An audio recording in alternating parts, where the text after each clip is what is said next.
Buenas noches a todos los participantes a una nueva videoconferencia del curso de Derecho Empresarial. Estamos dando inicio a al segundo módulo de este curso. Tenemos las 8 de la noche con 7 minutos. Nos encontramos con el licenciado Carlos Alberto Rojas Padilla.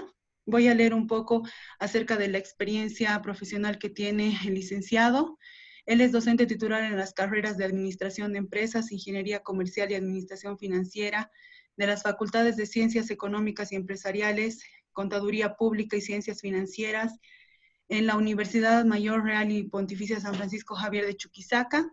Asimismo, es coordinador del Servicio de Inteligencia de Mercados de la carrera de Ingeniería Comercial dentro de la Universidad San Francisco Javier de Chuquisaca, docente de Evaluación Económica y Social de Proyectos en la ESAM y docente de Finanzas a Largo Plazo, Maestría en Administración y Finanzas en la Universidad del Siglo XX ESAM.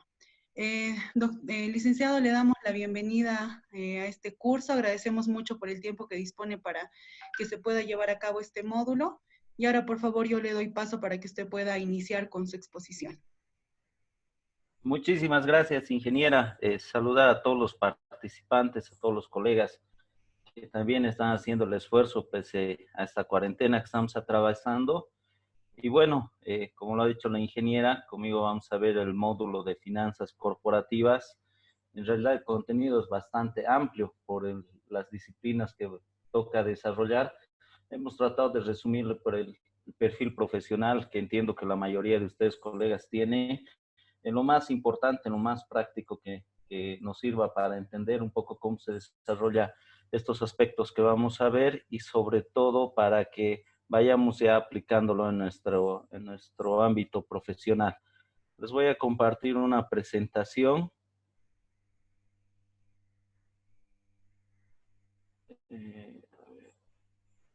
Quiero... Ingeniera, ¿me habilita para compartir, por favor? Sí, déjeme un segundito, por favor, licenciado.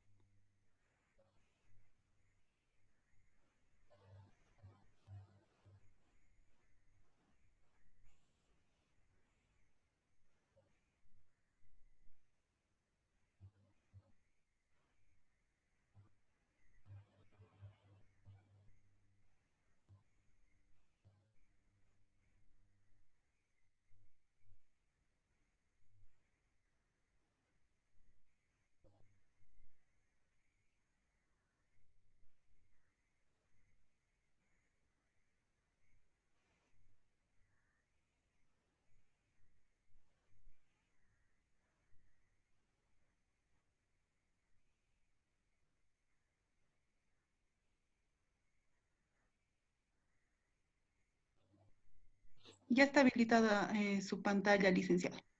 Gracias, ingeniero. Usted me dice si estamos todo ok. Sí, ahí ya se está viendo perfectamente la presentación. Le agradezco mucho. Un placer. Bien, estimados participantes, colegas, les decía que vamos a compartir algunos conceptos interesantes y es necesario adentrarnos a dos disciplinas, dos ciencias importantes que en realidad derivan de la ciencia económica, como son la macroeconomía y la microeconomía.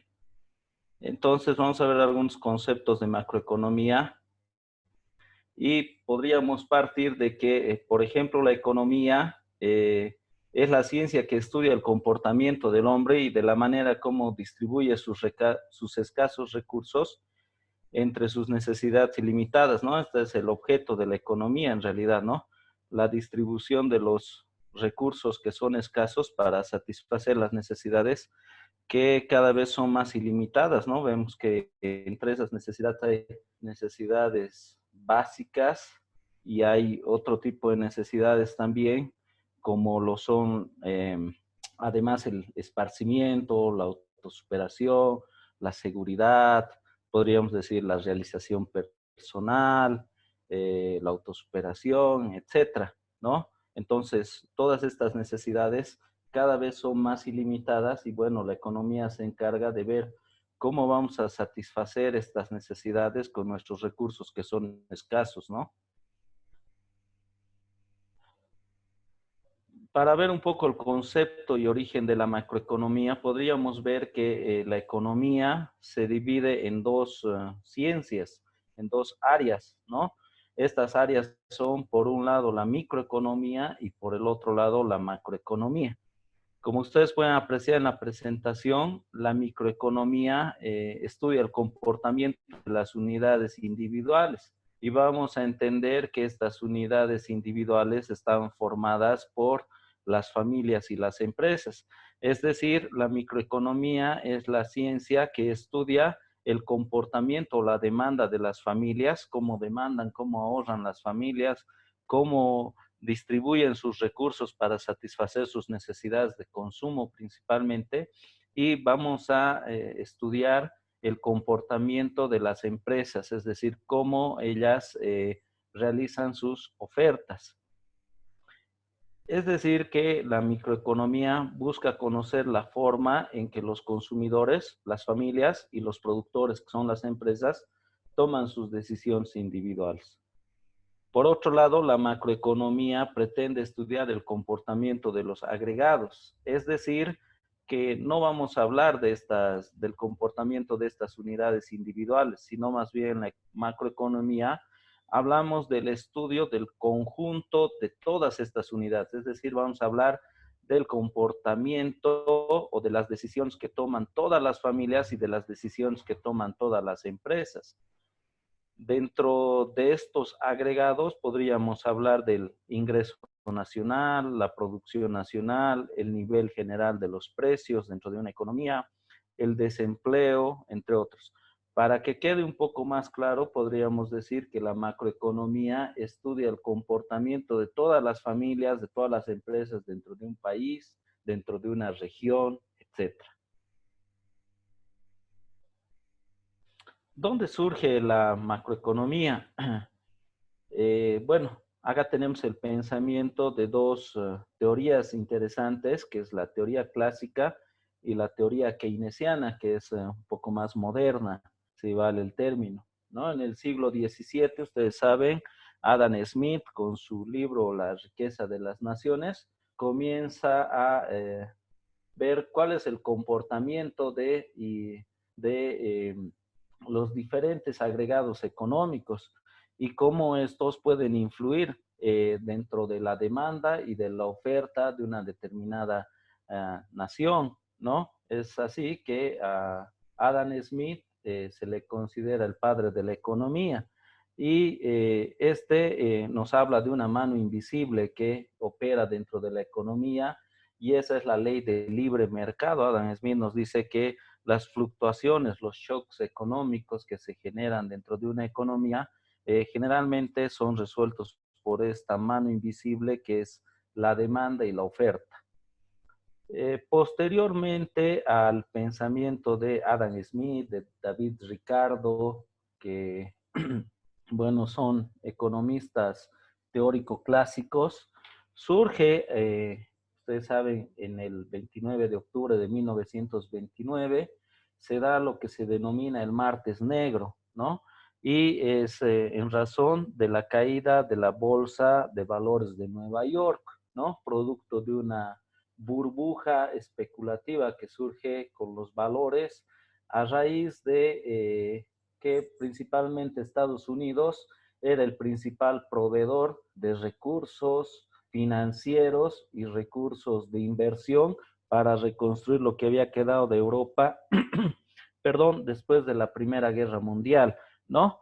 Entonces surge mucha especulación en los mercados, en la bolsa de valores, existe mucha apreciación, sobre todo hacia la subida de los títulos valores, y es así que en este martes negro existe la caída de la bolsa de Nueva York y se da una crisis, ¿no? Esta crisis que principalmente en los Estados Unidos se genera con el tema de los cierres de bancos, más de 3,000 bancos que cierran después de 1929, y también con una caída abrupta o con una subida abrupta más bien de las tasas de desempleo, lo que genera que la producción nacional vaya a caer, ¿no? Entonces surge Keynes, vamos a ver más adelante cuál es el pensamiento de Keynes como macroeconomista, y en realidad se le atribuye a este periodo, a la década de los 30, como el surgimiento de la teoría macroeconómica como tal, siendo Keynes el que comienza a propugnar esta teoría, ¿no?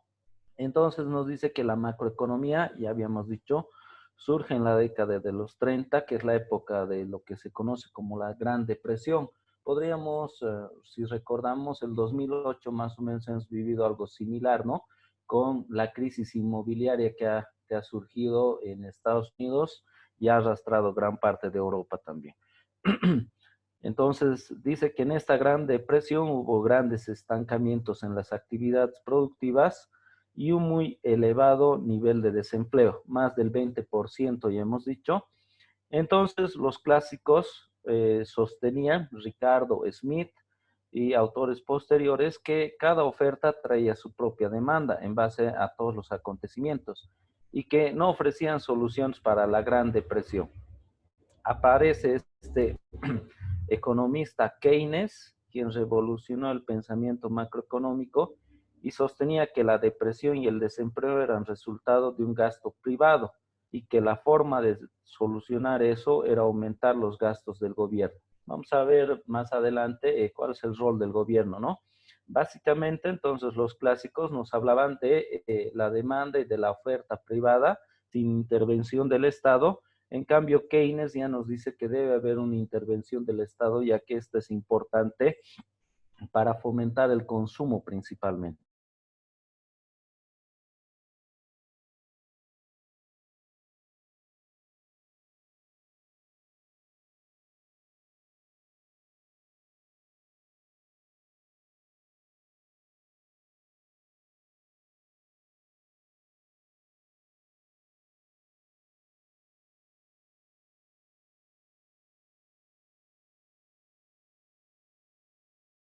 En realidad, la tasa de impuestos.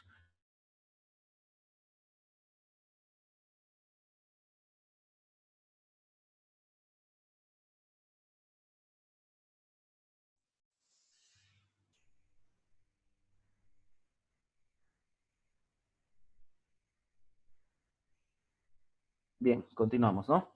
Entonces decíamos que las decisiones de política monetaria generalmente la toman los bancos centrales, ¿no? Y estas tienen que ver con la oferta monetaria. Entonces, lo que busca la macroeconomía es que estas decisiones de política económica tengan efectos positivos en nuestra economía, ¿no? En este caso, en nuestro país. Otro aspecto importante de la macroeconomía es que estudia la evolución del nivel general de precios. Por esto vamos a entender los aspectos relacionados con la inflación, sobre todo, ¿no? Cuáles son los factores, las determinantes, y la macroeconomía, habíamos dicho, ¿no? Analiza las causas de esta inflación para definir políticas que nos permitan controlar y evitar este aspecto, ¿no? Asimismo, la macroeconomía estudia también el efecto inverso, es decir, reducir la reducción general y sostenida de los precios llamada deflación. Por otro lado, la macroeconomía estudia las formas como se vincula un país con los demás países, es decir, a través del comercio internacional, la inversión extranjera, el endeudamiento externo, etcétera. No olvidemos que estamos en una época de globalización y no somos islas, ¿no?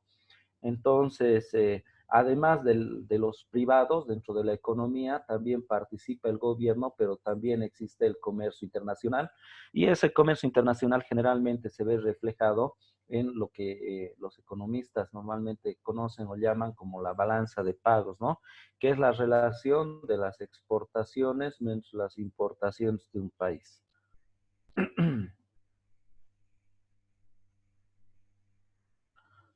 Bien, también la macroeconomía trata de lograr la estabilidad de los precios dentro de un sistema de libre mercado.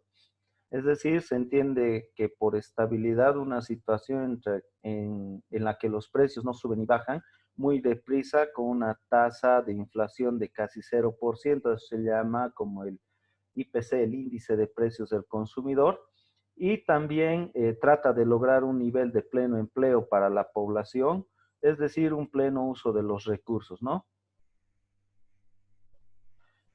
Las variables macroeconómicas más importantes que se deben analizar, que se deben conocer, principalmente están dados por el Producto Interno Bruto, la tasa de inflación, el desempleo. Si hablamos de comercio exterior, tenemos que ver el tipo de cambio y la balanza comercial. Pero considero desde mi punto de vista que los más importantes relacionados con la producción, el Producto Interno Bruto, el poder adquisitivo, la inflación y el desempleo. Acá les muestro un flujo de una economía cerrada y sin intervención del Estado para que comprendamos un poquito cómo se relacionan, por ejemplo, las empresas y las familias dentro de una economía. Ustedes pueden ver que además de las empresas, dentro de este flujo circular de la economía están los hogares y dos mercados, el mercado de bienes y servicios y el mercado de factores de la producción. Por un lado, los hogares recurren al mercado de los factores de la producción, es decir, principalmente ofertando sus recursos, principalmente trabajo, podríamos hablar también de tierra y capital. Y lo que reciben de este mercado de factores de la producción son rentas. En cambio, las empresas recurren como demandantes del mercado de los factores de la producción, es decir, van a demandar los recursos de los hogares, es decir, tierra, trabajo y capital, es decir, van a demandar factores de producción. Y por esta demanda que hacen de los factores de producción, las empresas van a retribuir a estos mercados o a este mercado de los factores de la producción salarios, alquileres y beneficios. Por el otro lado, los hogares recurren al mercado de bienes y servicios demandando bienes y servicios, ¿no? Por lo tanto, las familias hacen un consumo, hacen un gasto de este mercado de bienes y servicios y las empresas lo que hacen es que ofertan sus bienes y servicios a este mercado y por lo tanto del consumo de las familias reciben ingresos. Se podría decir que dentro de un flujo económico normal estamos en equilibrio cuando la oferta es igual a la demanda. Veamos uno de los indicadores que hemos mencionado, ¿no? El Producto Interno Bruto. Podríamos definir el Producto Interno Bruto como la producción de bienes y servicios con destino final, es decir, para el consumo, ¿ya? Producidos al interior de una economía, en este caso Bolivia, en un periodo de tiempo determinado, podríamos decir el 2019, y expresado en términos monetarios, ¿no? Entonces, si nosotros asumimos este concepto, podríamos decir que todo lo que se produce en Bolivia durante un determinado periodo de tiempo y que está destinado o que tiene como la etiqueta, podríamos decirlo, de bien final, ¿no? ¿Por qué? Porque hay algunos bienes que se conocen como bienes intermedios, por ejemplo, las materias primas, ¿no? O sea, ustedes saben que en Potosí, por ejemplo, se explota mineral, ese mineral se puede convertir en láminas, esas láminas pueden ser un bien intermedio porque esas láminas pueden ser utilizadas para la producción de un bien final. Esos bienes intermedios no se contabilizan dentro del Producto Interno Bruto. Se conoce que el Producto Interno Bruto, de acuerdo a la teoría keynesiana, está formada, fíjense ahí hay una pequeña relación, el PIB que es igual al consumo, es decir, al consumo de las familias, más la inversión, más el gasto que hace el gobierno, más la diferencia de las exportaciones menos las importaciones. ¿A ver? Entonces, cuando habíamos hablado de la teoría de Keynes, Keynes decía que debe existir intervención del Estado a manera de gasto público para fomentar la producción, ¿no? En este caso el PIB. Y cuando hablamos del PIB nacional, estamos hablando de que a nuestro PIB nosotros deberíamos deducir o deberíamos eliminar toda aquella producción de bienes finales que sea con inversión extranjera, ¿no? Ahí hablamos de el Producto Nacional Bruto, ¿no? Ahora, el Producto Interno Bruto se puede medir a través de, o se conoce que el Producto Interno Bruto puede ser nominal o real, ¿no? Se dice que el Producto Interno Bruto es nominal cuando nosotros calculamos o representa la producción de bienes y servicios finales producidos a precios corrientes. ¿Qué quiere decir a precios corrientes? Es decir, si nosotros vamos a calcular el PIB del 2019, vamos a tomar en cuenta los precios de mercado del 2019, ¿no? En cambio, el PIB real representa la producción de bienes y servicios finales producidos a precios constantes. Es decir, si tomando en cuenta un año de referencia. Si hablamos del 2019, podríamos decir que podemos calcular el PIB del 2019, el PIB real del 2019, tomando como referencia los precios del 2010, ¿no? Entonces, el uno va a ser PIB nominal, porque es a precios corrientes o a precios de mercado, y el otro va a ser PIB real porque toma en cuenta un año de referencia o un año base. Si se fijan en el cuadrito, si nosotros calculamos el PIB del 2015, deberíamos multiplicar en el caso de las computadoras 700 por 100 y en el caso de las sillas 25 por 100. Eso nos va a dar el PIB del 2015. Si nosotros queremos calcular el PIB nominal del 2016, entonces vamos a calcular el precio de las computadoras del 2016 por la cantidad de computadoras del 2016, sumado por el precio de las sillas del 2016 multiplicado por la cantidad de sillas del 2016. En cambio, si el 2016 queremos calcular el PIB real, vamos a multiplicar la cantidad que hemos producido de computadoras y sillas del 2016 multiplicados por los precios del 2015, ¿ya? Entonces, esa es la diferencia entre el PIB nominal y el PIB real. A la división que se da entre el PIB nominal y el PIB real se llama deflactor del PIB. Y el deflactor del PIB no es otra cosa que el índice de precios al consumo, o sea, nos están mostrando las variaciones del PIB de un periodo a otro respecto a los precios constantes y corrientes. Por otro lado, es importante también hablar o mencionar dentro de lo que es la macroeconomía de los ciclos económicos, ¿no? Por ciclo económico vamos a entender como aquellos fenómenos que corresponden a oscilaciones reiteradas en las tasas de crecimiento de la producción. Es decir, si el PIB nosotros calculamos a multiplicar la cantidad por el precio, es decir, está expresada en unidades monetarias, también podemos expresarlas en función de tasas. Y estas variaciones que existen en las tasas del PIB de un periodo a otro nos van a mostrar estas oscilaciones que existen o los diferentes ciclos económicos.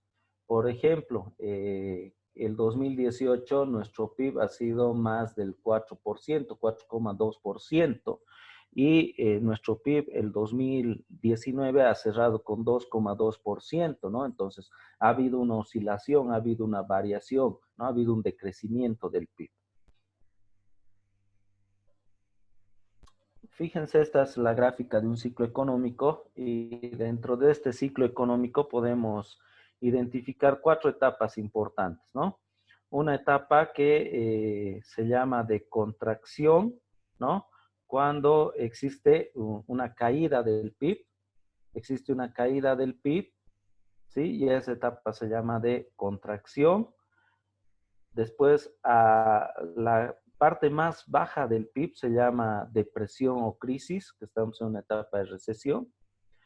Cuando existe ya una salida de esta crisis, de esta recesión, a esa etapa del ciclo económico se conoce como etapa de expansión Y a la etapa más alta se llama a la etapa del boom. Entonces vamos a repasar estas fases del ciclo económico. Por ejemplo, decíamos que en la crisis hay periodos de estancamiento donde prácticamente se detiene el proceso de producción. No olvidemos que el PIB está en descenso, ¿no? Es decir, que disminuye el consumo de las familias, existe una abrupta caída de la inversión, probablemente el gobierno no tiene capacidad de gasto y estamos importando más de lo que estamos exportando. Entonces, incluso hay un efecto en el empleo, ¿no?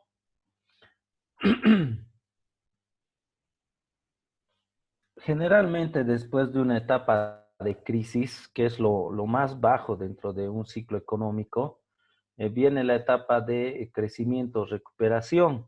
Entonces, en esta fase del ciclo económico, principalmente se caracteriza porque existe un repunte, una reanimación de las actividades económicas, existe un aumento del empleo, de la producción, del consumo, de la inversión, podríamos decir también del gasto público, las ventas.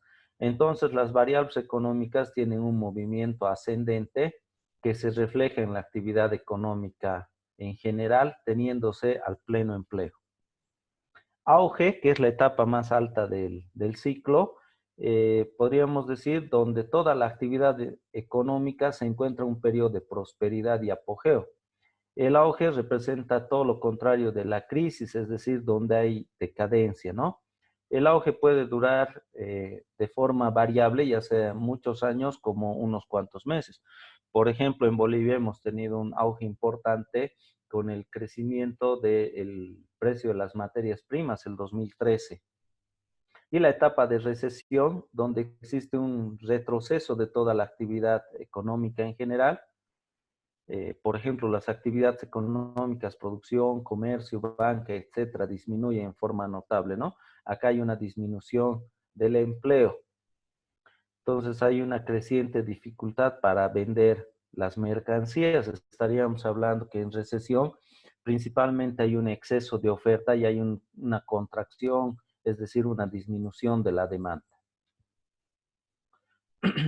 También es importante hablar de dos políticas importantes, ¿no? No olvidemos que la macroeconomía tiene como objeto el bienestar, ¿no? O sea, busca el bienestar por medio de las decisiones de política económica que se puedan adoptar. Dentro de estas decisiones de política económica, principalmente hablamos de la política fiscal y de la política monetaria. Habíamos dicho que el Estado, el gobierno, es el responsable de asumir las decisiones de política fiscal y generalmente los bancos centrales son los que se encargan de las decisiones de política monetaria. Las políticas fiscales y monetarias tienen que ver con dos tipos de decisiones. Se pueden asumir decisiones de expansión o decisiones de contracción. Por ejemplo, veamos en el caso de la política fiscal, el gobierno tiene tuición sobre su gasto, es decir, el gasto público, y tiene tuición sobre los impuestos. Si el gobierno asume una política fiscal de expansión, debe el gasto público disminuyendo la tasa impositiva, los tributos que pagamos al gobierno, se generaría una expansión económica, es decir, entraríamos en un proceso de expansión, como lo habíamos, de crecimiento económico, existe mayor riqueza, el PIB, por lo tanto, se incrementa, ¿no? En cambio, en una política fiscal de contracción sucede todo lo contrario. El gobierno disminuye su gasto público y aumenta la tasa impositiva, es decir, la tasa de impuestos.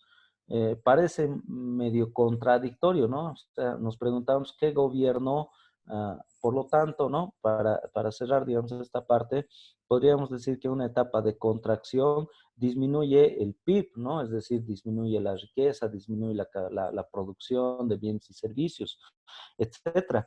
Entonces ahí es medio contradictorio, o sea, ¿qué gobierno asume una política fiscal de contracción?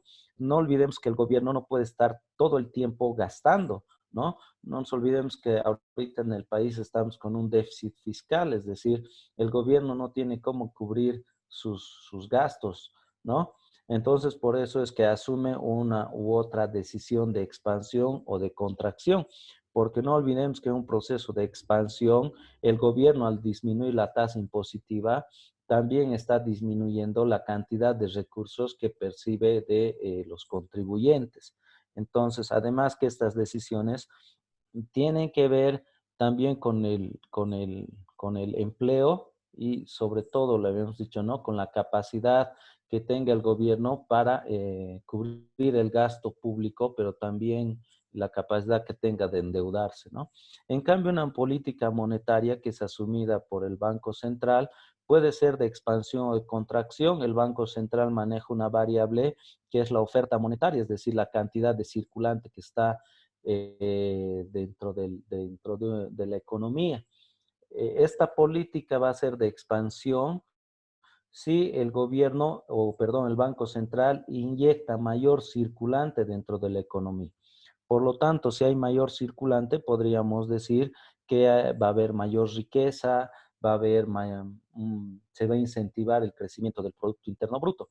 En cambio, una política monetaria de contracción, el Banco Central lo que asume es retirar, ¿no? Retirar recursos de la economía. No olvidemos que en los últimos años el Banco Central ha emitido bonos, entonces esos bonos tenían que ver con una política monetaria de contracción, es decir, disminuir la riqueza, el circulante, para, no para disminuir el PIB, sino para cuidar la tasa de inflación, porque no se olvide que si hay más circulante, más recurso que está inyectado dentro de la economía, es decir, va a haber mayor consumo, mayor demanda, pero también no se olviden que la oferta va a incrementar su nivel de precios, entonces podemos entrar en una espiral inflacionaria que es muy peligrosa dentro de una economía.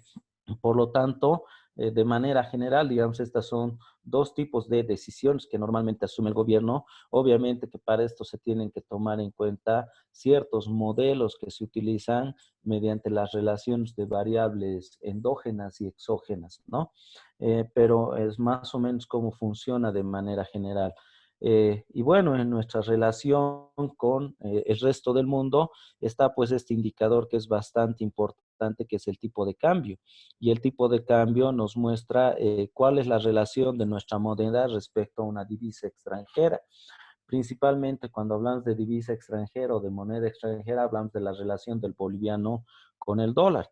No olvidamos que actualmente la relación del tipo de cambio de bolivianos a dólares es de 6,97, es decir, que por cada boliviano, eh, o perdón, para comprar un dólar necesitamos 6,97 bolivianos. Eh, ¿Qué pasa con el tipo de cambio? ¿Cómo se incentiva las exportaciones o importaciones? Por ejemplo, si yo soy el Estado y quiero incentivar más las exportaciones, entonces voy a devaluar mi moneda. ¿Qué quiere decir? Que voy a aumentar el tipo de cambio, la relación del boliviano respecto al dólar. Supongamos que voy a subir esta relación del tipo de cambio de 6,97 a 8. Eso está fomentando las exportaciones, porque esa persona que comercia con el exterior, por cada dólar que reciba del exterior, va a recibir o va a cambiar por más bolivianos, ¿no? En cambio, esta decisión de devaluar el boliviano repercute en las importaciones. ¿Por qué? Porque el importador que necesita dólares para comprar del exterior necesitará más bolivianos para comprar menos dólares, ¿no? Ahora, el tipo de cambio, normalmente esta relación del tipo de cambio tiene que ver con lo que ya habíamos manifestado, ¿no? Con estas dos fuerzas de mercado, la demanda y la oferta, que lo vamos a ver con mucho más detalle cuando veamos un poquito de microeconomía. Entonces, el tipo de cambio hace mucho tiempo acá en Bolivia es estático, ¿no? No ha fluctuado. Pero una cosa es hablar del tipo de cambio nominal, que es la relación entre unidades monetarias, ¿no? Y otra cosa es hablar del tipo de cambio real, ¿no? Por ejemplo, Es decir, podríamos ver, digamos, cuántos dólares cuesta en producir un vehículo estándar.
Por favor, pedimos.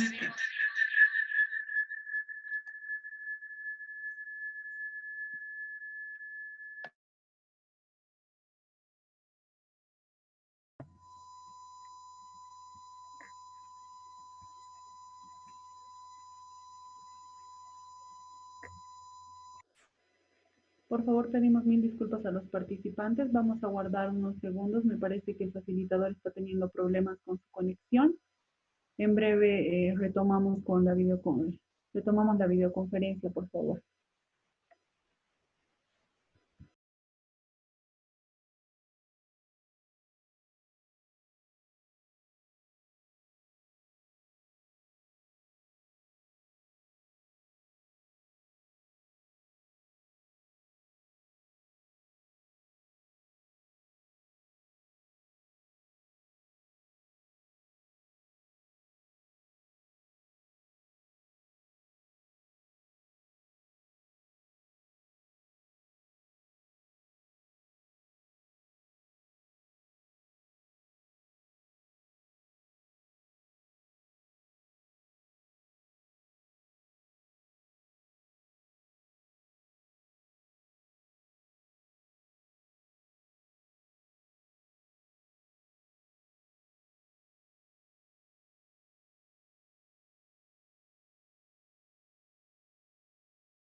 Mientras aguardamos, por favor, que el facilitador retome la conexión, es importante irles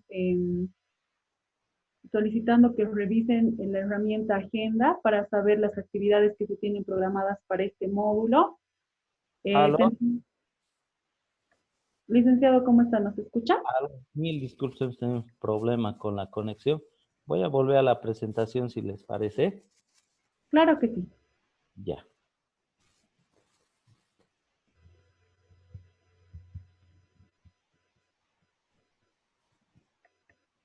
Bien, entonces estábamos hablando que la importancia del tipo de cambio es que nos permite vincularnos con el resto del mundo, ¿no? A través de la relación que existe de nuestra moneda con la divisa extranjera que habíamos dicho podría ser el dólar principalmente, ¿no? Y también el tipo de cambio, pero el tipo de cambio real nos mide la competitividad de nuestra economía respecto a otra economía, ¿no? Ya habíamos dicho en el caso de los vehículos, seguramente nosotros somos menos competitivos porque cuesta más producir un vehículo en Bolivia que producirlo en Estados Unidos, por ejemplo, ¿no? Por otro lado, es importante también hablar de la demanda y de la oferta. Y dentro de esto, de estas dos fuerzas, vamos a hablar ya de manera individual respecto de la demanda de las familias y de la oferta de las familias, ¿no? Entonces, para eso vamos a ver algunas gráficas que nos van a ayudar a, a, a explicar estos dos factores, ¿no? Primero es importante mencionar algún concepto sobre lo que es el mercado, ¿no? Entonces podríamos decir que el mercado es un espacio físico o puede ser también un espacio virtual donde van a interactuar los vendedores, que pueden ser las empresas, ¿no? Y van a estar los compradores, que pueden ser las familias, ¿no? Los primeros, es decir, los vendedores que van a ofertar bienes y servicios, y los segundos que necesitan, por lo tanto, demandan bienes y servicios, ¿no? Si recordamos el flujo circular de la economía, ¿no? Eh, Entre ambos, demandantes y ofertantes deberán ponerse de acuerdo a qué precio intercambian dichos bienes y servicios. Y a este precio de intercambio se conoce con el nombre de precio de equilibrio. Bien, podríamos decir, ya que conocemos lo que es el mercado, que la demanda es la cantidad de bienes y servicios que un determinado mercado está dispuesto a adquirir a diferentes niveles de precio, ¿no? Entonces, este concepto es bien importante, ¿no? Porque nos está diciendo que algo bien importante dentro de la capacidad o de la cantidad que se va a comprar dentro de un mercado tiene que ver o está relacionada principalmente con el precio, ¿no? Entonces, la demanda es lo que necesita comprar un mercado. Está en función de muchos factores, ¿no? Además del precio, está la moda, los gustos, el precio de los productos sustitutos, el precio de los bienes complementarios. Podríamos decir también que está en función del ingreso, ¿no? La demanda también está en función de la renta, del ingreso de las familias. También la demanda está muy relacionada con el número de demandantes o la cantidad de demandantes. No olvidemos que ahora existe un concepto que ya no hay mercados grandes, ¿no? Mercados genéricos, sino, por ejemplo, en el ámbito del marketing hablamos de segmentos de mercado, de nichos de mercado. Entonces, en función del tamaño de este mercado, también ya estará la cantidad demandada de un determinado bien. Algo que decíamos más adelante o anteriormente, perdón, era que los economistas generalmente atribuyen al precio como el factor determinante de la cantidad de bienes a demandar. Vamos a ver un criterio, un factor, bueno, no se llama un factor, es una relación de la demanda que se llama ceteris paribus, es un supuesto de la demanda, mejor dicho, que se llama ceteris paribus, es decir, ver las variaciones de la cantidad demandada en función del precio, siempre y cuando los otros factores permanezcan constantes. Es decir, dentro de este supuesto ceteris paribus, el único factor que va a variar de la demanda es el precio de los sustitutos, el ingreso, la cantidad de demandantes, las modas, los gustos y preferencias, etcétera, se van a mantener constantes, ¿no? Entonces, si el precio de un bien consumido es alto, se demanda menos cantidad del mismo bien. En cambio, si el precio de un bien es menor, ese entonces se demanda en más cantidad, ¿no? ¿Qué quiere decir esto? ¿No? Fíjense que si el precio aumenta, la cantidad demandada disminuye. Y si el precio disminuye, la cantidad demandada aumenta. Es algo medio lógico, pero no funciona así para todos los bienes, porque vamos a ver que, vamos a ver un conceptito bien interesante que se llama elasticidad. Y la elasticidad nos va a decir, principalmente si medimos la cantidad demandada en relación del ingreso, que hay diferentes tipos de bienes, ¿no? Hay bienes normales, hay bienes inferiores y hay bienes de lujo o superiores, ¿no? Entonces, para los bienes normales funciona esta relación, que si el precio aumenta, la cantidad demandada disminuye. y si el precio disminuye, la cantidad demandada aumenta. Sin embargo, podemos decir que hay una relación inversa entre el precio y la cantidad demandada, ¿no? Acá vemos los factores que intervienen en la demanda, ya hemos dicho el precio del bien, la renta o el ingreso de los consumidores, el precio de los bienes relacionados que pueden ser sustitutos o complementarios. Por ejemplo, sustitutos podrían ser el té y el chocolate, ¿no? O el té y la leche, o el café y la leche, por ejemplo, ¿no? Y complementarios podrían ser el azúcar y el café, ¿no? O complementarios podrían ser el carbón y la carne para churrasco, por ejemplo, ¿no? A los que nos gusta mucho el churrasquito. Entonces, también depende de los gustos y preferencias de los consumidores la demanda, ¿no? Y eso es algo bien importante. Por ejemplo, les hablaba hace rato del marketing, y el marketing es una ciencia que mide, ¿no? Cómo se relaciona o cuáles son los gustos, las preferencias de los consumidores. ¿Para qué? Para tratar de satisfacer con la oferta estos gustos y preferencias y tratar de incentivar la demanda. Esa es la función del marketing. Bien, habíamos dicho que existe una relación inversa, fíjense, entre el precio y la cantidad demandada.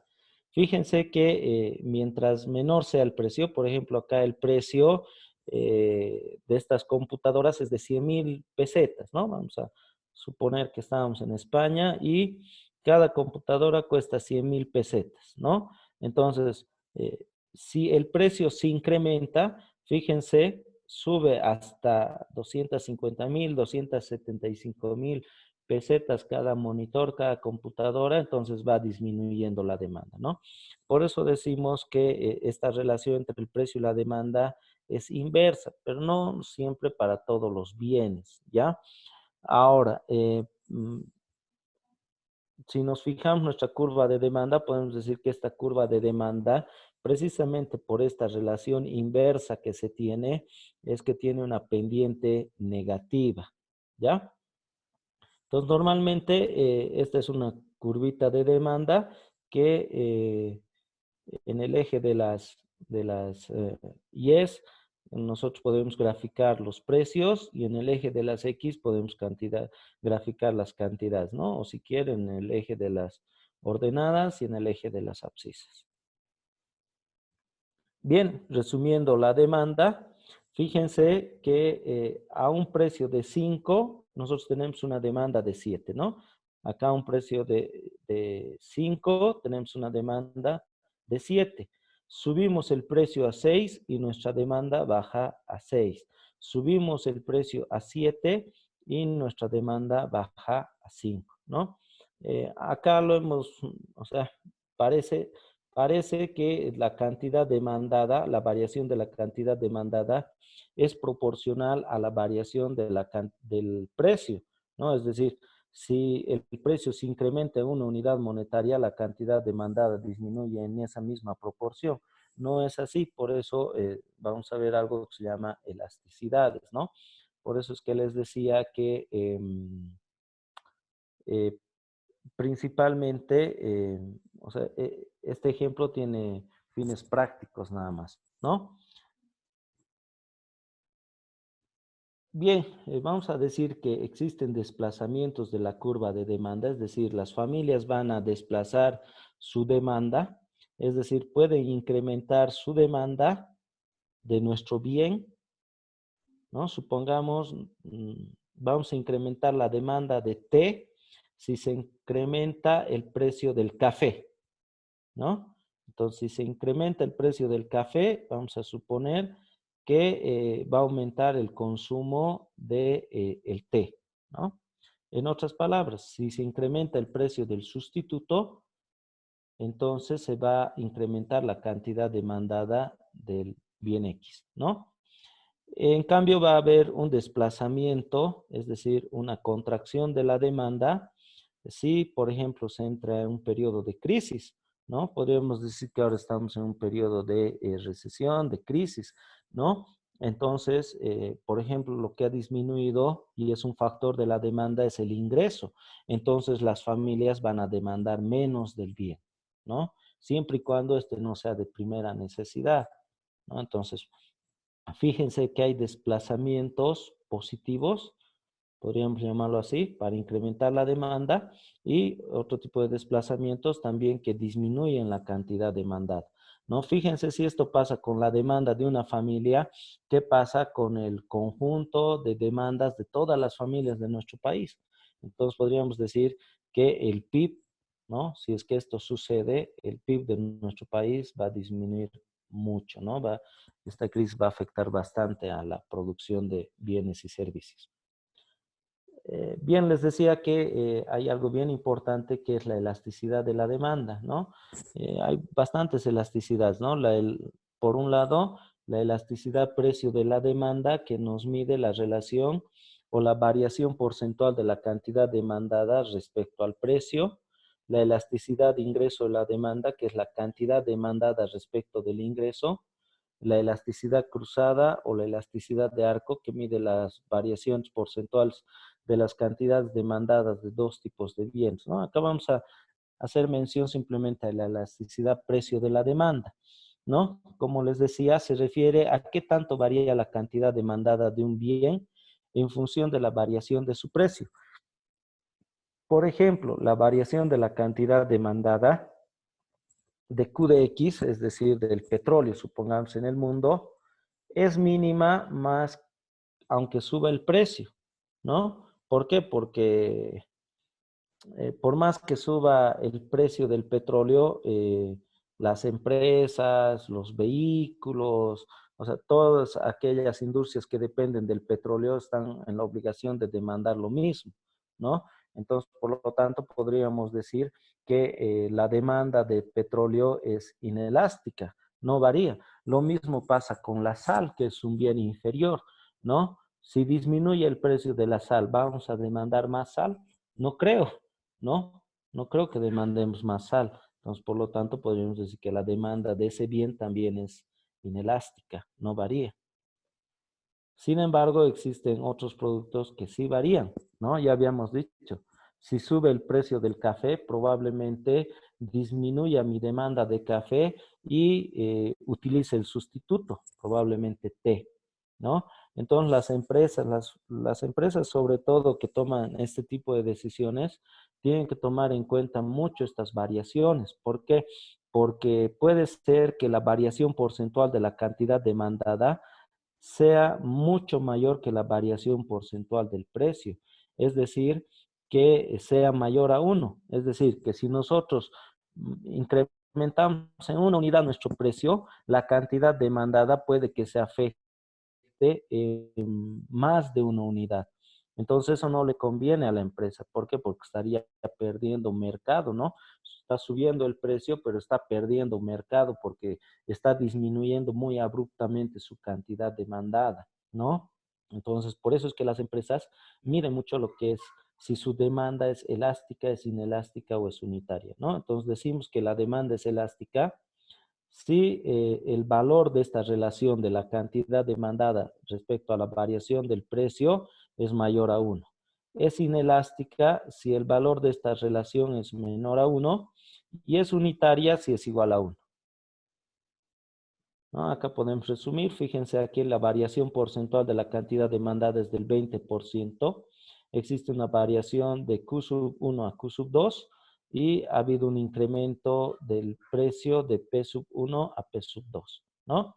Entonces, podríamos decir que esta variación, que es de 2, nos dice que la demanda es elástica, ¿no? Entonces, dependiendo del bien que estemos analizando, probablemente no nos convenga incrementar el precio. ¿Por qué? Porque ya les decía, podemos perder bastante mercado, ¿no? Bueno, ya habíamos dicho que si es menor a 1, en este caso 0,5 es inelástica. Y bueno, acá hay unas gráficas de la demanda, que son casos especiales, cuando son perfectamente elásticas, ¿no? Por ejemplo, como en la sal, o inelásticas, como en el caso del petróleo, ¿no? Bien, en el caso de la oferta, en realidad la oferta es la cantidad de bienes y servicios que las empresas están dispuestas a ofertar en un mercado a diferentes niveles de precio, ¿no? Entonces, vamos a ver que la relación del precio y de la cantidad ofertada, ya no de la cantidad demandada, es diferente, ¿no? Entonces, por ejemplo, en el caso de la oferta es el conjunto de productos que se ofrecen en un mercado, está en función de muchos factores, ¿no? El precio, ¿no? El precio del bien que voy a ofertar, la moda, los gustos y preferencias respecto a ese bien, el precio de los sustitutos, el precio del complementario, está también relacionada con la tecnología, está relacionada también con el costo de los factores de producción, está relacionada con el número de empresas que existen dentro de un determinado mercado y está relacionado también con la relación que existe de la balanza comercial, es decir, probablemente ese bien que yo voy a comerciar en mi mercado también tenga competidores en el extranjero, ¿no? Y estos estén importando o estén comerciando dentro de mi mercado. También los economistas le atribuyen al precio un factor determinante. Por lo mismo, volvemos al criterio anterior de ceteris paribus, es decir, ver las variaciones de la cantidad ofertada respecto de las fluctuaciones del precio, ¿no? Podríamos decir que si el precio de un bien consumido es alto, la oferta será en mayor cantidad. En cambio, si el precio de ese bien es menor, la oferta también disminuirá o será menor. ¿Por qué? Porque si al comprador le conviene comprar barato, al vendedor le conviene vender caro, ¿no? Entonces, habíamos dicho que en la demanda la relación precio-demanda, cantidad demandada es inversa. Menor precio, mayor cantidad demandada. En cambio, en la oferta es directa. Por eso es que su pendiente es positiva. ¿Por qué? Porque el productor, ¿qué es lo que quiere? Quiere ganar más. No habíamos dicho que los factores que intervienen en la oferta es el precio del bien, el precio de los factores de producción, el precio de las materias primas, el precio de otros bienes, la tecnología, las exportaciones, importaciones, incluso desperdicios que existan del propio bien, ¿no? Si hablamos de un bien agrícola, podríamos hablar que, no sé, pues algún factor climático ha hecho que la producción en un determinado año disminuya, ¿no? Entonces puede haber desperdicios o puede haber autoconsumo también del mismo bien, ¿no? Entonces de esos factores generalmente depende la oferta, además del número de empresas ofertantes dentro de una determinada industria, ¿no? Fíjense cómo el precio es proporcional a la oferta, ¿no? Mayor precio, mayor cantidad ofertada, ¿no? Fíjense acá, subimos el precio del bien y por lo tanto las empresas estarán dispuestas a ofertar mayor cantidad, ¿no? La curva ¿no? Es contraria a la curva de la demanda porque tiene una pendiente positiva, ¿no? Por esa relación que habíamos dicho. Por lo tanto, mayor precio, mayor cantidad ofertada, menor precio, menor cantidad ofertada, ¿no? Bueno, vamos a decir que estamos en equilibrio de mercado, es decir, que es una situación real en donde la oferta y la demanda se igualan, ¿no? Por lo tanto, en el mercado, no nos olvidemos que los demandantes quieren pagar un menor precio y en el mercado los ofertantes quieren cobrar un mayor precio. Sin embargo, para que exista el intercambio, ya habíamos dicho que en el mercado es donde existe el intercambio, tiene que haber un precio de equilibrio, es decir, un precio que los demandantes estén dispuestos a pagar y un precio en el que los ofertantes estén dispuestos a ofertar su bien o su servicio. A ese precio se llama precio de equilibrio y ese precio de equilibrio es el que favorece el intercambio, ¿no? Vamos a decir que en el mercado, cuando la cantidad demandada de un determinado bien es mayor a la cantidad ofertada, estamos en un mercado donde hay escasez, ¿no? Es decir, cuando se vende por debajo del precio de equilibrio, ¿no? Acá está el precio de equilibrio. Cuando vendemos por debajo del precio de equilibrio, los demandantes van a demandar bien más y los ofertantes van a ofrecer menos. Cuando sucede lo contrario, ¿no? Cuando se vende por encima del precio de equilibrio, es decir, estaríamos en abundancia. ¿Por qué? Porque los ofertantes, no olviden, a mayor precio quieren vender más, ¿no? Entonces, cuando se vende por encima del precio del equilibrio, los ofertantes ofrecerán más y los demandantes demandarán menos. Bien, esas han sido algunas consideraciones, estimados colegas, respecto a lo que es economía, a lo que es un poco de la macroeconomía, microeconomía, cómo funcionan los mercados. Bueno, yo me quedo a disposición de todos ustedes si es que existieran algunas dudas. Muchas gracias, licenciado. Vamos a, por favor, invitar a los participantes a que si tienen alguna consulta puedan levantar la mano para que se les active el audio, o también pueden hacer llegar sus consultas de manera escrita, por favor, para que sean leídas las mismas. Tenemos acá una consulta, está con el nombre de Guitarra09. Nos dice, esto es bajo el supuesto de que haya competencia perfecta. En mercados donde hay monopolio o fallas de mercado no funciona. El marketing vende, el que mide es la estadística.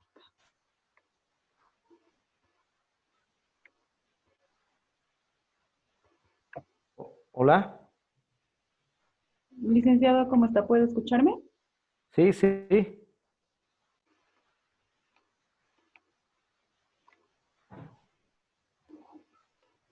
Por favor, reiteramos a los participantes que si tienen alguna consulta, la pueden mandar de manera escrita para que pueda ser leída. Acá tenemos una consulta. El licenciado nos dice, ¿a cuánto debería haberse movido el tipo de cambio? Eso es bastante complejo, ¿no? ¿Por qué? Porque no olvidemos que, como habíamos explicado anteriormente, si nosotros modificamos la relación del tipo de cambio respecto a la divisa, respecto al dólar, es decir, si devaluamos para fomentar las exportaciones, lo que estamos buscando también es generar mayores ingresos, ¿no? Vamos a generar mayores ingresos dentro de nuestra economía. Pero, por un lado, tenemos que ver que si tenemos esa capacidad de exportar y de abrirnos hacia el comercio exterior, ¿no? No sé exactamente en cuánto está el tipo de cambio real, pero bueno, en relación al tipo de cambio nominal que es 6.97, ¿no? Pero este aspecto depende de una decisión macroeconómica, de una decisión gubernamental, porque no olvidemos que, por ejemplo, en los últimos años, nuestras reservas monetarias internacionales, que estaban en un orden histórico de los 15.000 millones de dólares, recientemente estamos revisando, hemos disminuido casi al 50%, estamos en el orden de los 8.000 millones de dólares, ¿no? Entonces, una manera de generar reservas internacionales también es comerciar con el exterior. Entonces, para eso yo creo que debería tomarse la decisión siempre y cuando, ¿no? Tengamos la posibilidad de ser competitivos con los bienes que producimos, de evaluar el tipo de cambio. Pero eso va a tener otros impactos dentro de la economía, por si comenzamos a devaluar el tipo de cambio, no olvidemos que inmediatamente se van a mover las fuerzas de demanda y oferta y probablemente entremos en un periodo de especulación, de inflación, ¿no? Entonces hay que tener mucho cuidado también con esos aspectos. Muchas gracias, licenciado. Tenemos otra consulta del doctor Flores. Nos dice, ¿el ciclo económico, es decir, la fluctuación económica del país, determina en sí la macroeconomía? No, en realidad los ciclos económicos tienen estas fluctuaciones por diferentes shocks que suceden, ¿no? Ya sea dentro de la economía o ya sea por shocks como esta epidemia, por ejemplo, que estamos atravesando, ¿no? Entonces esas fluctuaciones son el resultado de estos shocks que pueden ser variables exógenas o endógenas y o, por ejemplo, ciertas políticas que puede asumir el gobierno, ¿no? No olvidemos que el gobierno tiene tuición sobre el comportamiento económico de un país a través de lo que es la política fiscal. Entonces, normalmente estos shocks se dan, ¿por qué? Porque no olvidemos que dentro del Producto Interno Bruto, que normalmente nos mide estas variaciones, por un lado está el consumo de las familias. Entonces, ¿qué pasa si las familias comienzan a consumir menos? ¿No? Entonces, fíjense que puede ser una razón para estas variaciones. ¿O qué pasa si el Estado no tiene capacidad de inversión, capacidad de gasto? Entonces, también va a afectar la producción interna. ¿O qué pasa si perdemos la confianza de los inversores extranjeros? ¿No? Entonces, o si, por ejemplo, tal como está sucediendo, nuestra relación con el resto del mundo a través de las importaciones o exportaciones nos genera una balanza comercial deficitaria, es decir, estamos comprando más de lo que estamos vendiendo. Entonces, estas fluctuaciones afectan, ¿no? Y por lo tanto se tienen movimientos que a estos se los conoce como ciclos económicos. Perfecto, licenciado, muchas gracias. Tenemos otra consulta del doctor Castellanos. Nos dice, en la coyuntura actual que vive el país por la cuarentena, ¿cuáles serán los mercados que se verán más afectados? ¿Usted cree que el Estado puede inyectar recursos económicos al sector de construcción? Y el factor político preelecciones generales, ¿de qué manera afecta la economía? ¿Se ve relacionada a la especulación? Totalmente, ¿no? O sea, no olvidemos que estamos en un periodo de crisis, ¿no? Estamos en un periodo de depresión. Entonces, si recordamos la teoría de Keynes, ¿no?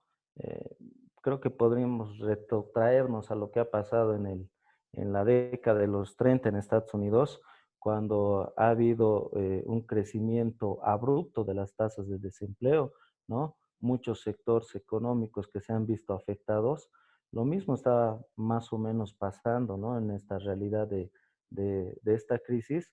Por lo tanto, no sé si lo más conveniente sería apostar solamente a estos dos sectores, ¿no?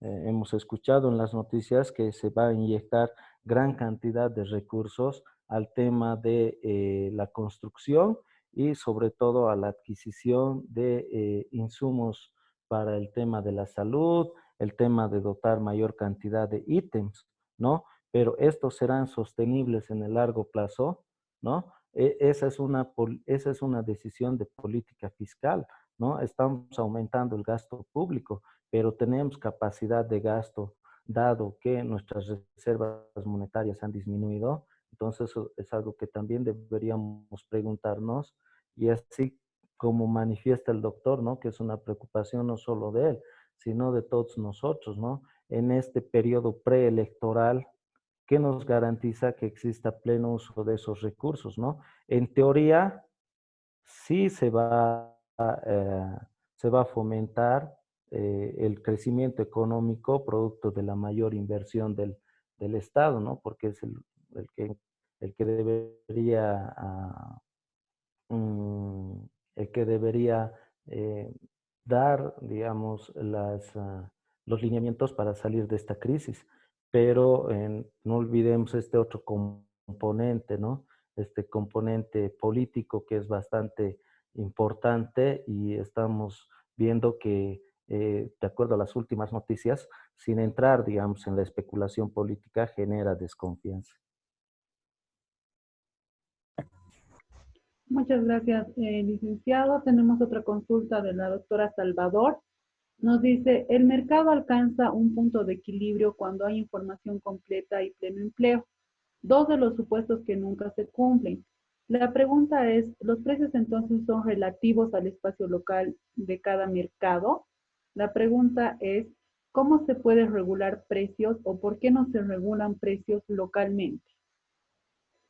Lo que pasa es que no estamos en un mercado de competencia perfecta, ¿no?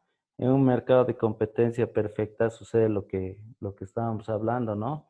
De los equilibrios. Sin embargo, no olvidemos que existen mercados de competencia imperfecta, donde donde tenemos los monopolios, los oligopolios, los duopolios, ¿no?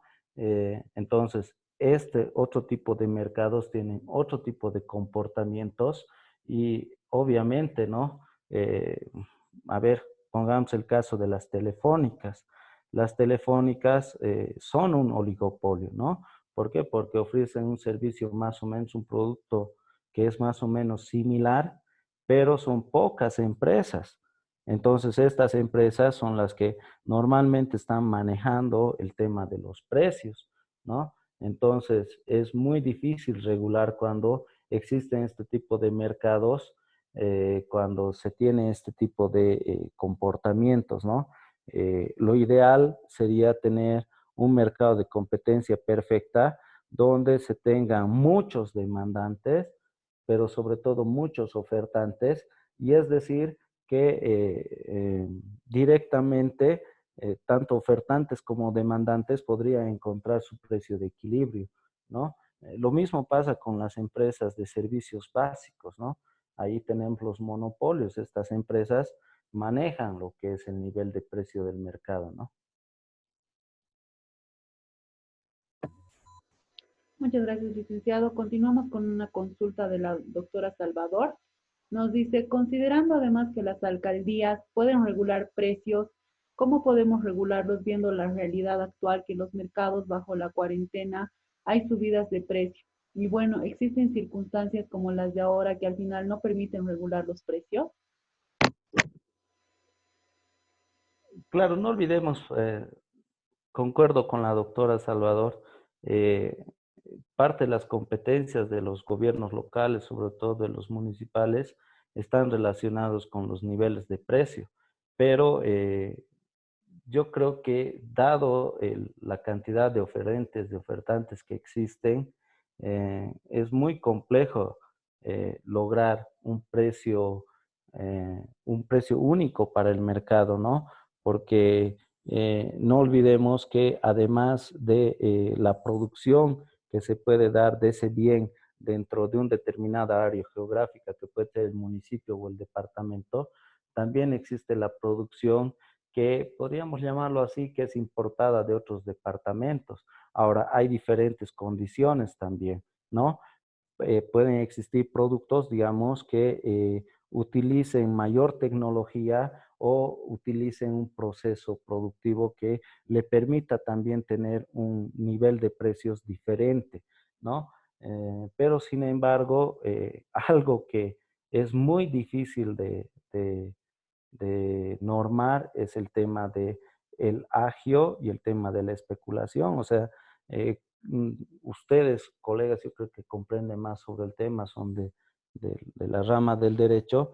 Entonces, estos dos aspectos normativos, yo creo que valdría la pena reglamentarlos, valdría la pena normarlos y valdría la pena, digamos, socializarlos para que no solo, digamos, podamos poner un freno a la oferta desleal, sino también los demandantes estemos informados sobre nuestros derechos y también las alcaldías o aquellas entidades que están o que tienen la competencia sobre los niveles de precios puedan tener las herramientas normativas para trabajar sobre esto, ¿no? Porque no es de ahora, sino también en el periodo de octubre del año pasado, octubre-noviembre, también se ha dado mucho agio, mucha especulación. Entonces es difícil, ¿por qué? Porque no olvidemos que existen diferentes barreras también dentro de los mercados, ¿no? Y una de estas es que le da fortaleza a este tipo de ofertantes, es que existe mucho comercio informal, entonces, y la cantidad de gente que trabaja o está dentro de lo que es el comercio informal a través de los sindicatos generan pues pequeños feudos que tienen cierto poder y también poder de decisión política, ¿no? Muchas gracias, licenciado. Tenemos una consulta del doctor Castellano. Nos dice, en la coyuntura actual que vive el país por cuarentena, ¿cuáles serán los mercados que se verán más afectados? ¿Usted cree que el Estado puede inyectar recursos económicos al sector de la construcción? Y el factor político preelecciones generales, ¿de qué manera afecta a la economía? ¿Se ve relacionada a la especulación? Sí, sin embargo, creo que esa consulta ya la habíamos respondido al estimado doctor. Sin embargo, ya habíamos dicho, ¿no? Que el gobierno tiene tuición sobre lo que es la política fiscal. Obviamente, a aquellos mercados o a aquellos sectores que están sobre la informalidad, por decirlo así, van a ser los más afectados, ¿no? Además de que ya habíamos dicho que hay una afectación bastante importante, lo estamos viendo en el tema de la producción agrícola principalmente, ¿no? No olvidemos que muchas campañas del Oriente se han visto a campañas agrícolas, se han visto afectadas por el tema de la pandemia que estamos atravesando. Entonces, seguramente el sector agrícola se va a ver bastante perjudicado. Ya hemos visto o estamos escuchando también en las noticias que, por ejemplo, el sector de la producción de carne de pollo, por ahora, digamos, está vendiendo bajo lo que es sus costos de producción. Y ya hemos escuchado también a los productores de quinoa que no están de acuerdo con ciertas políticas, como por ejemplo el tema de la introducción de semillas transgénicas, ¿no? Porque si bien la introducción de este tipo de semillas aumentaría la capacidad de producción de ciertos tipos de productos agrícolas, pero por otro lado se perdería, digamos, este aspecto que es importante, que está relacionado con el tema de mm, los productos estos que no utilizan, ¿no? Ningún tipo de aditamentos o utilizan este tipo de herbicidas, insecticidas, ¿no? Muchas gracias, licenciado. Sí leí dos veces la consulta, ha sido mi error. Voy a pasar, por favor, a leer la consulta de la doctora Cartagena. Nos dice, ¿cuál sería la base de una política fiscal para incrementar los gastos públicos y disminuir el pago de impuestos, además del endeudamiento exterior, considerando que la economía mundial está siendo afectada? No, no olvidemos ahorita, gracias por la consulta, doctora, muy interesante. Eh, Dos aspectos bien importantes, ¿no? Por un lado, podríamos fluctuar el tema de lo que es el gasto público. De hecho, se está aumentando el gasto público. No sé si los sectores donde se está invirtiendo sean los más convenientes. No olvidemos que la mayor parte de nuestro PIB está dado por lo que es el sector agrícola, más del 15% del PIB viene de parte de este sector. Entonces, tal vez habría que buscar también invertir recursos dentro de este sector, fomentar el gasto público dentro de este sector. Respecto a los impuestos, ¿no? Ya habíamos escuchado que hay muchas manifestaciones al respecto, pero sobre todo a subvencionar el tema, ¿no?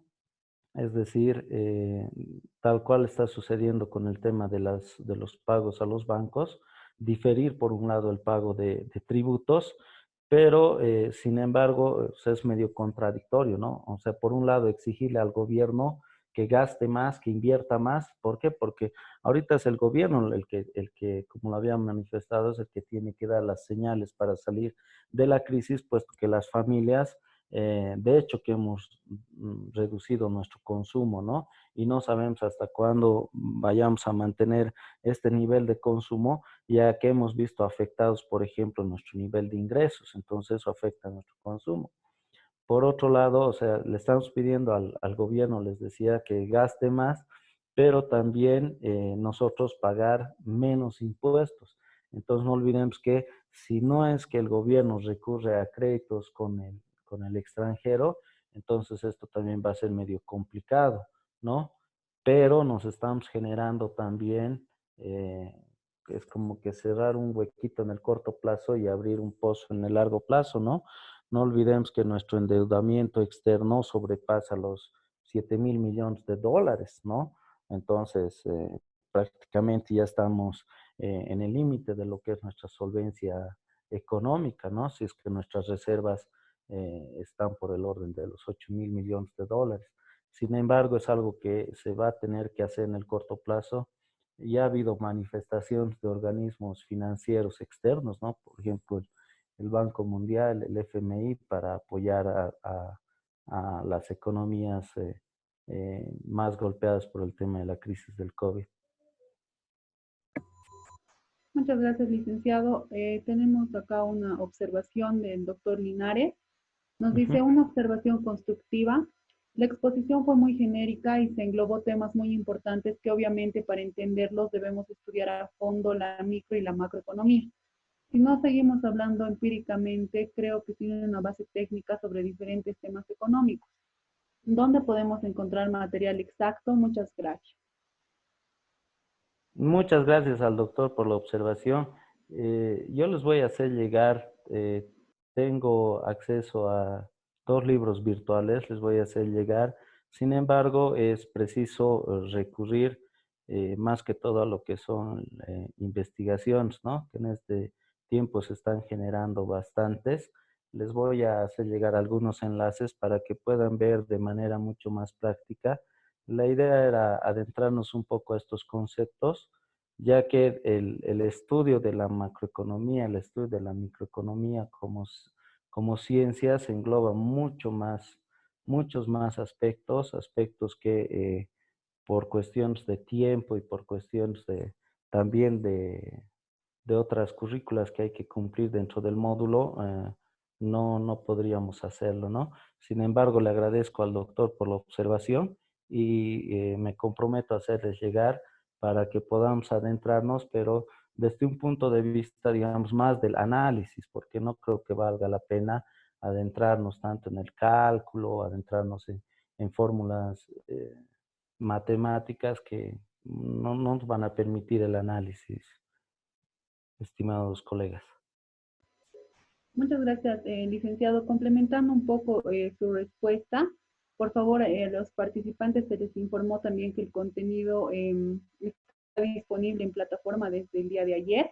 Ellos pueden revisar la herramienta enlace, también pueden revisar la herramienta documentos y lecciones, y en la misma también van a encontrar un contenido que está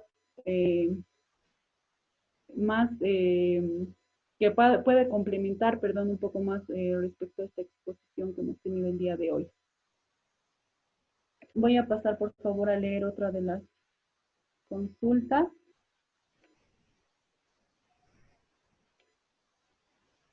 Tengo una consulta de la doctora Paola Cartagena. Nos dice, ¿de qué manera podría afectar la economía boliviana los bonos que están siendo otorgados actualmente por el gobierno? Bien, no olvidemos que de acuerdo a lo que he podido obtener como información, no olvidemos que esos bonos se han subvencionado con crédito externo, creo que principalmente del BID, que nos ha aprobado más de 1.000 millones de dólares. Si recordamos un poco el tema de los bonos que había pagado el gobierno del MAS en los 14 años de gestión que tuvo, más o menos el gasto que se tuvo en bonos ha sido más de 30.000 millones de bolivianos, ¿no? En 14 periodos de gestión. Sin embargo, los bonos que se han ido cancelando producto de esta crisis, ya de acuerdo a estimaciones, sobrepasan los 4.000 millones de bolivianos, ¿no? Entonces, si tomamos en cuenta que después de la salida del gobierno del presidente Morales, ha habido una caída abrupta de nuestros ingresos, producto principalmente de la caída del precio internacional, del precio del petróleo, ¿no? Que es el precio de referencia sobre el cual cotizamos nosotros el tema de principalmente la venta de nuestros hidrocarburos. Entonces, bueno, pues el gobierno no ha tenido mayor posibilidad o otro camino que recurrir al endeudamiento externo para inyectar estos recursos, ¿no? Ahora, ¿cuál era el sentido o el propósito de los bonos? el propósito de estos bonos es elevar el consumo de las familias, ¿no? Es decir, que esta crisis un poco aminorar sus efectos, ¿no? Inyectando mayor cantidad de recursos para que las familias puedan tener capacidad de demanda. Entonces, es así, ¿no? Ahora, obviamente que va a tener sus efectos en el mediano y largo plazo, sí. ¿Por qué? Porque estos bonos o estos recursos que se han financiado del exterior se tienen que pagar, ¿no? Se tienen que pagar mediante amortizaciones y mediante intereses. Obviamente que estos intereses van a ser mucho más flexibles, pero ya le estamos generando una carga más a lo que es el gasto público, ¿no? Muchas gracias, licenciado. Tenemos otra consulta del doctor Linares. Nos dice, en cuanto a los tipos de mercado, el monopolio está prohibido en la Constitución, pero en diferentes sectores se ha podido evidenciar el monopolio. ¿Qué vía jurídica se habilitaría para hacer prevalecer esta prohibición? Gracias, doctor, por la consulta. Con toda sinceridad, debo decirle que el tema de lo jurídico no es muy de mi especialidad. Sin embargo, tal cual el doctor lo manifiesta, conozco que hay una reglamentación, hay un reglamento. Voy a acceder a la Gaceta Oficial, les voy a pasar esa reglamentación, ¿no? Entonces, para que seguramente ustedes y mi persona podamos interpretarla. Obviamente sí que está prohibido el tema del monopolio, pero sin embargo, bueno, ya hemos visto que hay actividades que, por ejemplo, en el caso de los servicios básicos, ¿no? Ya habíamos visto que son mercados de competencia imperfecta y están dentro de lo que es el monopolio, aunque este está prohibido por nuestra legislación. Muchas gracias, licenciado. La doctora Salvador nos dice, a lo que dice la colega Cartagena, debería ampliarse el universo de los contribuyentes. Por ejemplo, los cocaleros deberían pagar impuestos y revisarse el régimen simplificado. Sí, seguramente, seguramente. Yo no quiero entrar en el ámbito de la especulación. No quisiera hacer un análisis de tipo económico, simplemente circunscribirme a lo que es el ámbito de la exposición que hemos tenido. Eh, bueno, son decisiones del gobierno, ¿no? Obviamente existirán, como todos, ciertas externalidades que se tendrán que atravesar producto de ciertas decisiones que se tomen. Obviamente estas decisiones van a ser, en todo caso, esperemos que sean más técnicas que políticas, ¿no? Muchas gracias, licenciado. Tenemos otra consulta de la doctora Guzmán. Nos dice, cuando señalamos que en el marco de exigencia para el nivel gubernamental de realizar incremento en gastos y frente a las declaraciones de inyectar recursos al área de la construcción, por ejemplo, ¿se podría considerar que habilita al Estado a incrementar montos en los proyectos que están en plena ejecución?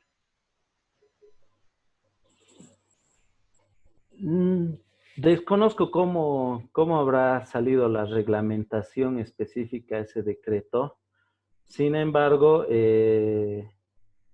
yo creo que más que todo el decreto, más que incrementar el precio a actuales obras de infraestructura que se están desarrollando o que ya han sido contratadas para su ejecución, por lo que entiendo se refiere más a generar nuevos proyectos de construcción y sobre todo a incrementar la actual infraestructura sanitaria que tenemos en el país, ¿no? Creo que ese es el sentido del decreto.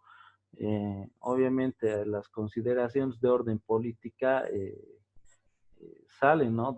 del análisis que podamos realizar. Muchas gracias, licenciado. Otra consulta del doctor Castellanos. Nos dice, ¿cómo el Estado podría regular el precio de los combustibles? Es decir, dejar de subvencionar la gasolina y el diésel, ya que genera un gasto considerable al Estado. Gracias, doctor. No olvidemos que la subvención a los carburantes ahora está más o menos por el orden de los 500 millones de dólares, ¿no? Sí es algo que al que he escuchado en algunos foros que es algo que se está pensando, pero no olvidemos el shock que se puede generar dentro de la economía. Por un lado, se puede quitar la subvención a los carburantes, pero no olvidemos que el efecto inflacionario es inmediato, incluso es desproporcional a las modificaciones que pueden existir en el precio de los carburantes. Entiendo yo que hay otras políticas de menos afectación, como por ejemplo el tema de apostar en el sector de los biocombustibles. Creo que es algo menos traumático que quitar de golpe el tema de la subvención a los carburantes, ¿no? O por el otro lado, buscar también nuevas maneras para utilizar carburantes que no sean de origen fósil, ¿no? Por ejemplo, estamos hablando de que las industrias puedan modificar, digamos, sus requerimientos energéticos a otro tipo de energías más limpias, ¿no? Como, por ejemplo, el tema de la energía solar o el tema de la energía eólica, ¿no? Que es bastante viable en nuestro país, ¿no? Sin embargo, este déficit de los carburantes, obviamente que está afectando en gran medida, ¿no? A lo que es el gasto público. Muchas gracias por la respuesta, licenciado. Una consulta del doctor Guzmán. Nos dice, en el ámbito de la política fiscal, la propuesta legislativa de alivio tributario propuesta por el órgano ejecutivo, a su criterio, la condonación de multas e intereses a contribuyentes deudores es una medida benéfica a largo plazo o quizás sería más conveniente la reducción de las alícuotas tributarias. Gracias, doctor, por la consulta. No olvidemos que estas políticas tienen un fin de contracción o de expansión, ¿no? Si por un lado, o sea, se va a aliviar este tema de los tributos, el tema de las alícuotas, etcétera, no es sostenible, pues, en el largo plazo. ¿Por qué? Porque no olvidemos que en algún momento el Estado va a necesitar recursos para cubrir todos los compromisos que ahorita está realizando, ¿no? Entonces, no son el tema de gastos, ¿no? O sea, no son el tema de cubrir con las necesidades de movimiento del aparato estatal, sino también ya habíamos hablado del tema de la contratación de deudas que se están haciendo con el extranjero. Entonces, probablemente ahorita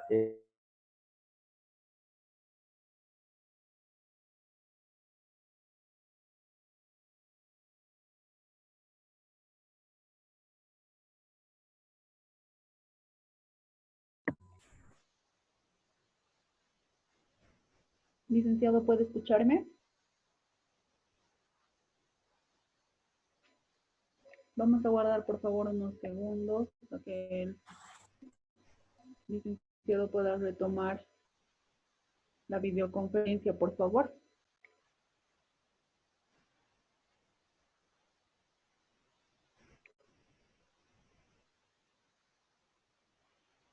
hola. Licenciado, lo escuchamos.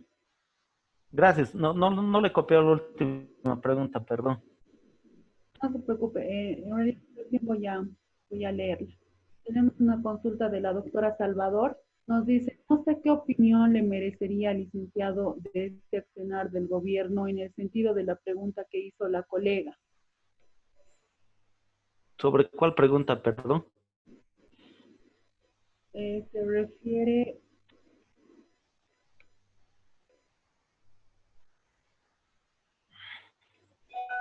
a la consulta de la doctora Cartagena sobre la manera en la que podría afectar la economía boliviana los bonos que están siendo otorgados por el gobierno.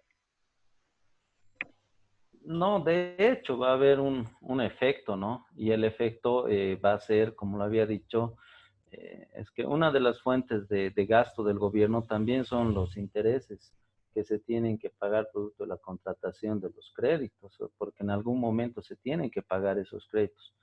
Pero no olvidemos que estos aspectos o estas políticas tienen como objetivo de corto plazo salir de la crisis, ¿no? Es decir, comenzar a generar movimiento económico, porque de otra manera, yo creo que el shock podría ser mucho más profundo, ¿no? Entonces, es por eso que la intervención del Estado, probablemente muchos no estemos de acuerdo con las maneras, con los medios, pero más allá del medio creo que debemos mirar el fin, ¿no? Seguramente ya más allá podemos evaluar si estas habrán sido las medidas adecuadas, las medidas pertinentes, pero eso será cuando comencemos a salir de la crisis. Y en la medida que el gobierno comience a generar estos lineamientos que nuevamente repito que son importantes, que van a permitir salir de la crisis, es cuanto menos tiempo vamos a estar durante este periodo, porque mientras exista una pasividad del gobierno para no generar políticas ya sea fiscales o del Banco Central para generar una política monetaria clara para salir de la crisis, entonces esto va a ser mucho más largo y va a ser mucho más traumático. Gracias, licenciado. Ya para concluir con las consultas, tenemos la consulta del doctor Peña. Nos dice, ¿usted cree conveniente volver al sistema de la capitalización de empresas estratégicas del Estado, ya que el Estado no va a poder ni tampoco va a tener la capacidad de inyectar la cantidad de recursos económicos que se necesitan? No estoy de acuerdo, ¿no? Porque más allá del discurso, más allá nuevamente claro, del discurso político, de la coyuntura, etcétera, yo creo que la intervención del Estado es bastante importante porque el Estado debe ser dueño de estos sectores estratégicos y a través de ellos tener la capacidad de generar recursos. Ahora, es diferente, digamos, que estos recursos sean mal utilizados, ¿no? Entonces, yo creo que el tema de la nacionalización es buena siempre y cuando estos nuevos recursos que se vayan a generar pues sean utilizados de mejor manera y podamos mirar el PIB, ¿no?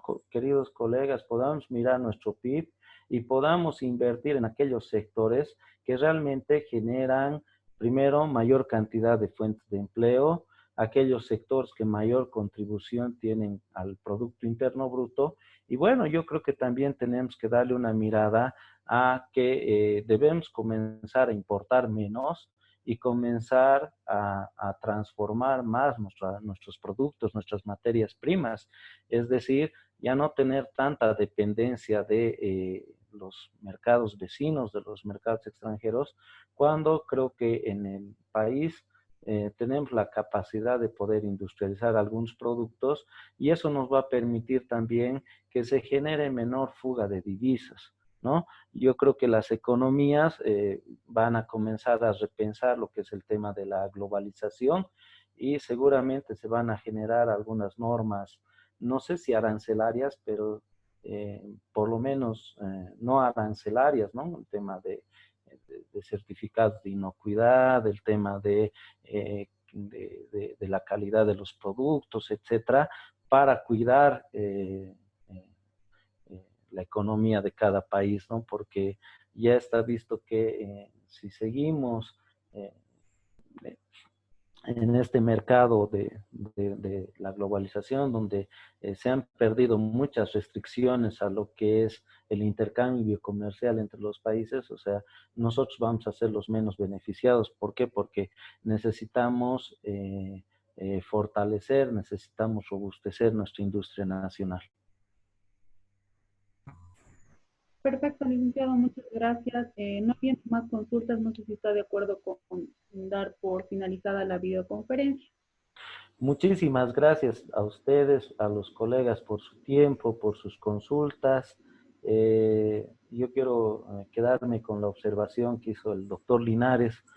El tema de la macroeconomía, microeconomía es bastante amplio, así como lo ha dicho la ingeniera Plata, está a través de los otros medios que tenemos habilitados en el módulo, cierto material que les va a permitir profundizar, pero sobre todo en el análisis. Y quiero resaltar un material que les he compartido a nivel de enlace. Es el video de un colega de el licenciado Gabriel Sic, que tiene un panorama bastante interesante que valdría la pena considerarlo, tomarlo en cuenta. Y bueno, pues esperemos que todo esto que hemos visto nos sirva de mucho beneficio. Soy muy agradecido de compartir este tiempo con ustedes, estimados colegas. Y bueno, el día viernes estaremos compartiendo algo de lo que es contabilidad de finanzas. Muchísimas gracias por su tiempo. A usted, ingeniera, también. Muchísimas gracias. Los agradecidos somos nosotros, licenciado, por el tiempo que puede disponer para que se lleve a cabo esta videoconferencia y compartir el amplio conocimiento que usted tiene con los participantes del curso.